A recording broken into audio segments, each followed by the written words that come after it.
দলটা যে গঠন করলেন আসলে ইন্ডিয়ার সাথে অস্ট্রেলিয়ার সাথে মানে হোমে একটা ভালো আমাদের একটা সিরিজ গিয়েছে। জি। তো টাফ অপোনেন্ট। এখন আমাদের ইন্ডিয়ার সাথে আমাদের একটা কঠিন সিরিজ আসতেছে যেহেতু ওয়ার্ল্ড কাপে। তো সব দিক বিবেচনা আসলে কোন দিক মাথায় রেখে আপনি দলটা মানে সিলেকশন প্যানেল দলটা গঠন করেছেন? আমাদের অ্যাকচুয়ালি খুব বেশি চেঞ্জ নাই। বেশি জায়গায় আমরা চেঞ্জ করছিও না আপাতত। যেহেতু আমরা সিলেটে খেলছি, সিলেটে স্পোর্টিং উইকেটে খেলবো আমরা।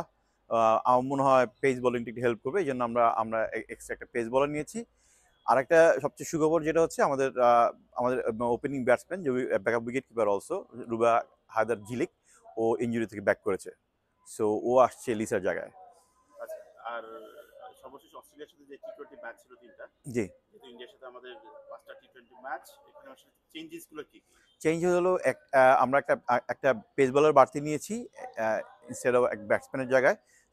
সুমা আক্তারের জায়গায় আমরা একটা ব্যাটসম্যান পেস বোলার নিয়েছি, হাবিবা ইসলাম Pinki pace bowler.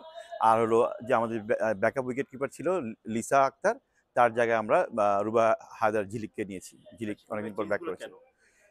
Jhilik one of the prominent batsman, batter আর কি বাংলাদেশের। লাস্ট ও খেলেছে এমার্জিং ট্রফিতে খেলেছে হংকংয়ে। সে সময় ও ইনজুর্ড হয়ে গেছিল।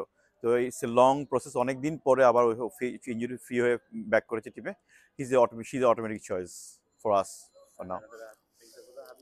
হাবিবা পিঙ্কি ওই বললাম, সিলেটে আমাদের একটু স্পোর্টিং উইকেট খেলার প্ল্যান আছে এবং আমরা একটু একটু চেঞ্জ করে যাচ্ছি। আমরা এই লাস্ট সিরিজে আপনি খেয়াল করেছেন হয়তো, আমরা দুইটা পেস বোলার নিয়ে খেলেছি।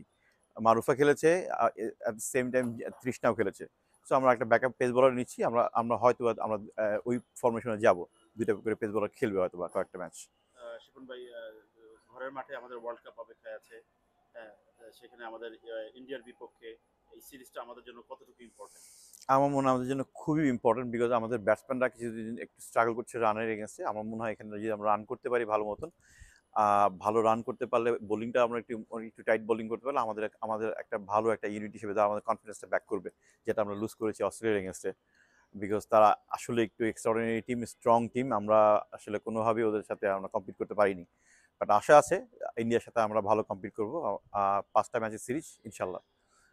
সো আমরা কি বলতে পারি যে আসলে শিপন ভাই যে ওয়ার্ল্ড কাপের প্রিপারেশনটা আমরা এখান থেকে এই সিরিজ থেকে শুরু করতে পারি? আমাদের মনে হয় এই এই সিরিজ থেকে আমাদের প্রিপারেশনটা শুরু হবে। আমাদের টিম ফরমেশন, আমাদের খেলার প্ল্যানিং, আমাদের স্ট্র্যাটেজি সবকিছু এই এই সিরিজ থেকে শুরু হবে। বিকজ এর ভিতরে আমরা আর কোনো কিছু টি-টোয়েন্টি ছাড়া অন্য কোনো ইন্টারন্যাশনাল ওয়ানডে খেলছি না বা অন্য কিছু খেলছি না।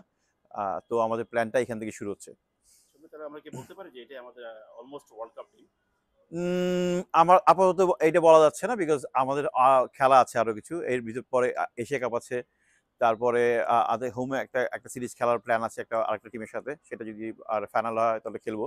তো খেলা আছে কিছু, ওই খেলার ভিতরে হয়তো কিছু চেঞ্জ আসতে পারে। আর ইনজুরি প্রবণতা থাকেই তো টুকটাক। তো মনে হয় না, বলতে পারছি না যে পুরোপুরি এটা বলা যাচ্ছে না যে এইটাই ফাইনাল টিম। ওকে, মাই লাস্ট কোশ্চেন শিপন ভাই, হোয়াটস ইউর এক্সপেকটেশন ইন্ডিয়ার সাথে আমাদের এর আগে যে হোমে যে সিরিজটা হয়েছিল অনেকগুলো কারণে সেটা আলোচিত ছিল। So what's your expectation from the team এই সিরিজে?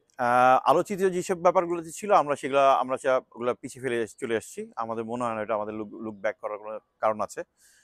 ওইটা শেষ হয়ে গেছে। এখন আমাদের নতুন যেটা দিয়ে 5 ম্যাচের সিরিজ, আমরা চেষ্টা করবো যতগুলো ম্যাচ জিততে পারি আমরা। আমাদের টার্গেটটা এটাই। Thank you. Thank you.